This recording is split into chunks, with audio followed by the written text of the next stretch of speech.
Bom momento, estou aqui para falar hoje sobre a necessidade pós-eleição, segundo turno, a vitória do Lula, de desnazificação ou desfascistização da sociedade brasileira.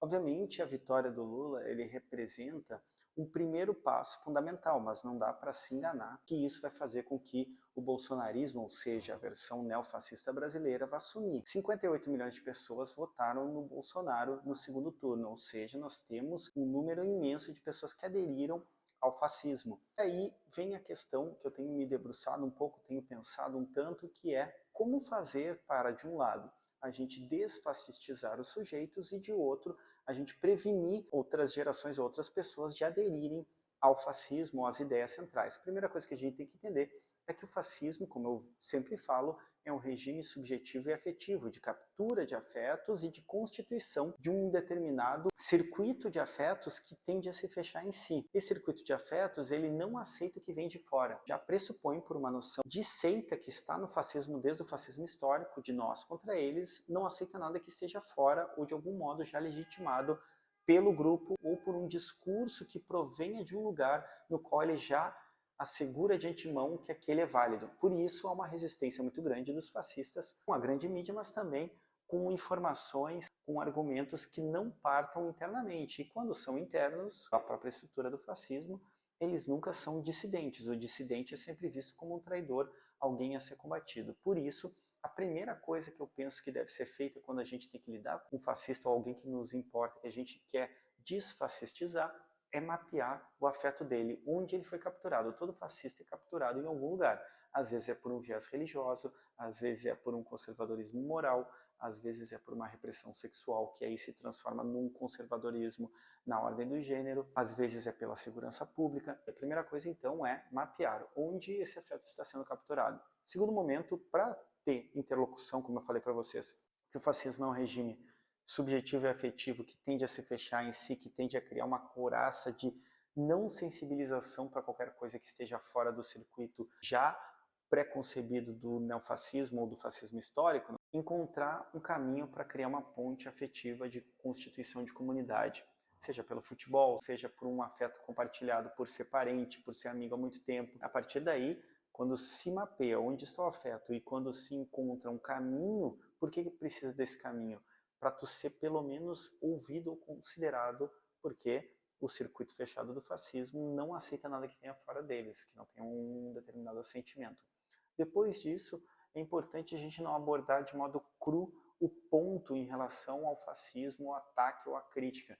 É importante a gente ir fazendo isso de um modo que ele não perceba que está sendo atacado diretamente nas suas crenças basilares fascistizadas. Porque quando ele reconhece, ele entra em modo de defesa e ele empurra para fora esse lugar aberto do afeto, de compartilhar, de fazer comunidade que a gente procurou se inserir, daqui a pouco ele é fechado por causa disso. É um trabalho muito tênue, sutil e que depende de cada caso. Nesse sentido, ele é micro. Agora, quando a gente pensa na sociedade, a gente viu que o fascismo ele se espalhou por todo o tecido social. Exemplo disso foram as barricadas nas estradas de golpistas bolsonaristas, o nível de cupinização de instituições como a PRF, por exemplo, e seu diretor, mas também outros policiais, tanto os militares quanto da PRF, contribuindo, sendo coniventes ou até aderindo. Isso demonstra como o tecido social está adoecido. E, por fim, o que me parece mais sintomático são esses casos que vêm aparecendo por todos os lados em escolas privadas, normalmente de alunos brancos, de elite, sendo elitistas, classistas, xenófobos, racistas. O que isso significa? Que isso é sintoma. Isso significa que o nosso tecido social está adoecido, ele está fascistizado num nível extremamente preocupante. Por isso, a gente não pode se dar ao luxo de só procurar melhorar as gerações do porvir, mas sim a gente tem que lidar com o contingente humano fascistizado neste momento histórico. Por isso eu tenho me voltado cada vez mais para o estudo de como a Alemanha, principalmente pós Segunda Guerra Mundial, trabalhou pedagogicamente, vem trabalhando para a desnazificação, então, dos corações e mentes.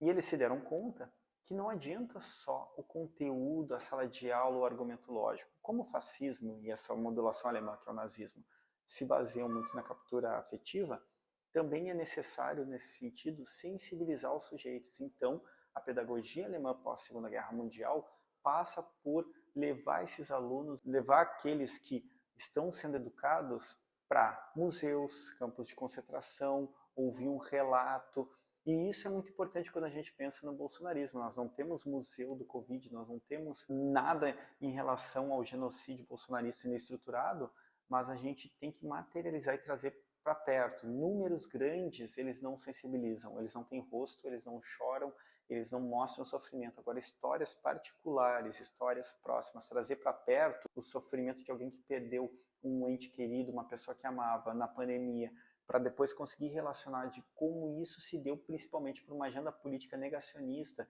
que servia a um determinado grupo político, que é o neofascismo brasileiro, no caso bolsonarista, é muito importante. Então, dar rosto, dar nomes, trazer para perto é um caminho de sensibilização que o ensino do Holocausto pós-Segunda Guerra Mundial se deu conta, e eu acho que a gente vai ter que pensar modos de operacionalizar isso no Brasil, porque nós estamos com um tecido social extremamente adoecido, fascistizado, e esse é um problema não só para as gerações futuras, mas para as gerações contemporâneas, para desfascistizar o Brasil. Nós temos essa tarefa histórica e é nosso dever pensar e operacionalizar oficinas, modos de ensino, experiências que possam sensibilizar e a partir daí sim construir modos de desfascistizar os sujeitos. Era isso, vamos arriba!